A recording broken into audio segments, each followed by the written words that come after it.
नमस्कार, स्वागत है आपका हमारे आचार्य यागेंद्र मिश्रा चैनल पर। पितृपक्ष में करें ये 5 काम, पितरों को मिलेगी मुक्ति, कई जन्मों के भयंकर पितृदोष होंगे समाप्त। दोस्तों, पितृपक्ष का समय चल रहा है। पितृपक्ष के दौरान आपको कौन कौन से सावधानियां रखनी चाहिए, साथ ही कौन से विशेष कार्य करने चाहिए जिससे आपके जीवन के भयंकर से भयंकर पितृदोष और कई जन्मों के पितृदोष भी दूर हो जाएं और पितृ आशीर्वाद में बदल जाए। दोस्तों, एक बात हमेशा याद रखिएगा कि जो घर के बड़े बुजुर्ग हैं वही सिर्फ इस नियम का पालन करेंगे, तो ऐसा नहीं है। सबको इसका नियम का पालन करना चाहिए, बड़े बूढ़े बच्चे जो भी घर के सदस्य हैं। इस बात को आप यानी कि समझ लीजिएगा, यदि जिस कुल के पितृ संतुष्ट नहीं होते उस कुल की तरक्की बाधित होती है, रुक जाती है। इस चीज़ को आपको समझना चाहिए। चाहे घर में जन्म लेने वाला नवजात शिशु हो या कोई बड़ा बूढ़ा, उसको पितृदोष का सामना करना पड़ता है यदि आपके पितृ संतुष्ट नहीं हैं। इसलिए जो नियम होते हैं वो सबको मानना पड़ता है, चाहे स्त्री हो, पुरुष हो या फिर बच्चे हों। तो इन नियमों का पालन पितृपक्ष में जरूर करना चाहिए।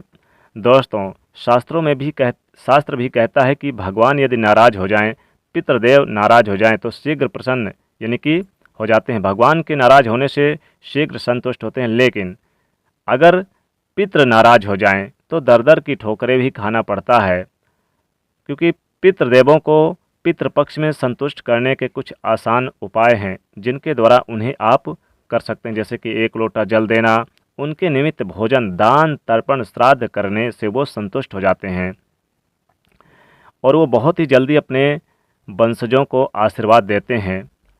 पितृदोष जिनके कुंडली में लगा हुआ होता है, पितृ अगर आपसे अतृप्त नहीं है, नाराज हैं, तो जीवन में तरक्की रुक जाती है, पूरी तरह से दर दर की ठोकरें खानी पड़ती है। तो फिर आपको इस श्राद्ध पक्ष में, पितृपक्ष में, क्या आपको जो भी यानी कि आपकी तिथि पड़े उसका नियमों का पालन जरूर करना चाहिए।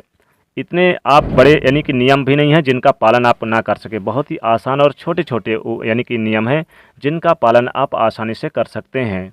अगर आप इन नियमों का पालन करते हैं तो पितरों को मुक्ति मिल जाती है और आपके जन्मों जन्मों के भयंकर से भयंकर पितृदोष भी समाप्त हो जाते हैं। श्राद्ध पक्ष में सबके जो पितर होते हैं सबके घर के दरवाजे पर आते हैं, तो ऐसे में पितृपक्ष में उनको प्रसन्न करने का एक चमत्कारिक उपाय भी कर सकते हैं ताकि वो प्रसन्न रहें। जीवन में आने वाली तरक्की आपको होगी, जीवन में लाभ होगा, समस्याओं से आपका पीछा छूट जाएगा। दोस्तों, पितृपक्ष में आपको कुछ नियमों का ध्यान रखना चाहिए। क्या ध्यान रखना चाहिए? सबसे पहले तो आपको पितृपक्ष में, श्राद्ध पक्ष में जब शुरू हो जाए, चूँकि अभी तो चल ही रहा है, तो लहसुन, प्याज इत्यादि का सेवन वर्जित कर देना चाहिए, नहीं खाना चाहिए। और अब ये समझ लें कि जब लहसुन, प्याज इत्यादि का सेवन बंद कर रहे हैं तो आपको मांसाहारी तो बिल्कुल ही बंद कर देना चाहिए, नहीं सेवन करना चाहिए। इस चीज़ का आपको ध्यान रखना चाहिए। और रही बात कि आप अपने घर के में, यदि आपके घर की परंपरा है तो सबसे, अगर घर के परंपरा है तो यदि परंपरा चली आ रही है तो पितृपक्ष में जो भी खाना बनता है, हमारा शाम के समय भोजन, आप ज़रूर अपने पितरों के निमित्त छत पर या कहीं पर खुले स्थान पर निकाल दें। बहुत थोड़ा सा अंश यानी कि जो कुछ बना है उसका थोड़ा थोड़ा करके आप पितरों के निमित्त निकालें और निकाल कर यानी कि रख दें और थोड़ा सा जल भी रख दें। और फिर हमारे जो देवता होते हैं सुगंध का ग्रहण करते हैं, यानी कि जो पितर होते हैं सुगंध ग्रहण करते हैं।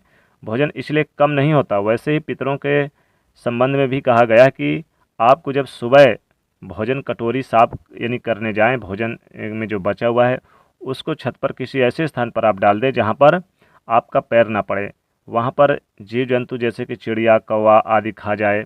अब एक चीज़ को और भी आप ध्यान रखना चाहिए कि पितृपक्ष में कहा जाता है कि सबके पितर जो होते हैं वो पितरलोक से धरती पर आते हैं और अपने वंशज होते हैं उनको कुछ न कुछ श्राद्ध तर्पण की उम्मीद करते हैं उनसे। ऐसे में यदि कोई व्यक्ति भूल जाए श्राद्ध करना, तर्पण करना, पितरों को याद करना तो निश्चित रूप से पितृदोष लगता है। तो इस चीज़ का ध्यान रखना चाहिए कि आपको जब वो पितृपक्ष, चूँकि अभी प्रारंभ है, अभी चल ही रहा है, तो जब शुरू हो जाए तो निश्चित तौर पे आपको अपने पितरों के निमित्त एक बार हाथ जोड़कर ध्यान रख करें और उन्हें 1 लोटा जल दें।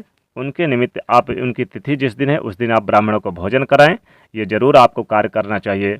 एक बार आंख बंद करके दक्षिण दिशा की ओर अपना चेहरा करें, पितरों के निमित्त आप तर्पण करें, जल दें, श्राद्ध हो और उन्हें याद करें। उनके मंत्र ओम पितृदेवाय नमः मंत्र का जाप करें, यानी कि उनके लिए जब भी कोई कार्य करें तो दक्षिण मुखी होकर करें, दक्षिण मुखी हो जाएं हाथ जोड़कर।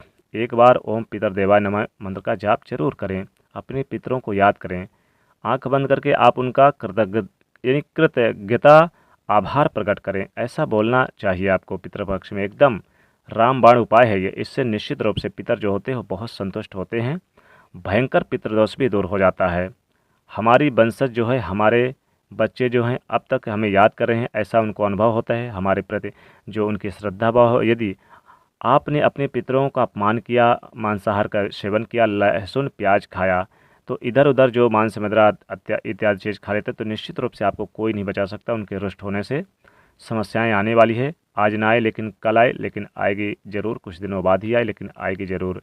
पितरों के निमित्त उन्हें खुश करें, नियमों का पालन करें। क्या नियमों का पालन करें?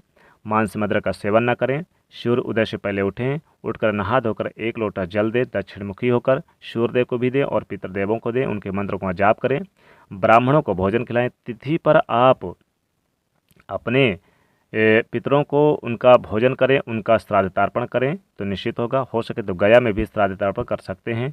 कौवे को, गाय को और कुत्ते को रोटी भी जरूर खिलाएं, भोजन खिलाएं। यदि आपको तिथि पता नहीं है, जैसे बहुत से लोगों को तिथि नहीं पता होती मृत्यु तिथि अपने पूर्वजों की, तो उनको आप किस तिथि पर श्राद्ध कर सकते हैं। देखिए, आप सर्वपितृ अमावस्या की तिथि एक ऐसी तिथि है जिसमें आप अपने पितरों को तर्पण करें, श्राद्ध करें। और इस दिन आप, जिनका बिल्कुल नहीं पता होता तो कर सकते हैं। आप लाख पूजा पाठ कर लें, बहुत सारे नियम कर लें, दान पुण्य कुछ भी कर लें, लेकिन यदि आपने पितरों के निमित्त श्राद्ध तर्पण नहीं किया, दान नहीं किया, कुछ भी ब्राह्मण को भोजन नहीं कराया, तो आपका किया कराया दान पुण्य सारी परेशानियाँ जो है वह कुछ भी नहीं है, यानी कि उसका फल आपको नहीं मिलता, क्योंकि पितर लोक से आए पितर संतुष्ट नहीं हैं। देव लोक में देवता आपसे बहुत प्रसन्न है, लेकिन आपके पितर नाराज हैं तो समस्याओं का सामना करना ही पड़ता है। इसलिए आपको नियमों का पालन जरूर करना चाहिए, पितरों को संतुष्ट करना चाहिए। इसलिए कहा गया कि जीवन में देव पितर दोनों ही संतुष्ट के आवश्यक है। सुखी जीवन जीने के लिए आप भी पितृपक्ष में नियम याद रखें। सबसे पहले तो अपने पितरों को नतमस्तक करें, झुकें, दक्षिणमुखी होकर करना है। ये बहुत चमत्कारिक उपाय है। और पितरों के निमित्त प्रतिदिन भोजन निकालें, ये दूसरा नियम का पालन करें। और एक चीज़ और ध्यान रखें, तीसरी चीज़, पितृ हमेशा आपके जो पूर्वज घर में हैं वहीं पर आते हैं। यदि आप पूर्वजों के घर से कहीं अलग हैं, जैसे कि घर पर कोई बड़ा बूढ़ा, तो वही इस नियम को करेगा। आप कहीं अलग रहते हैं तो या कहीं बाहर आप किसी और शहर में अपना घर बनवाया है, तो वह ऐसे कोई नियम करने की आवश्यकता नहीं है।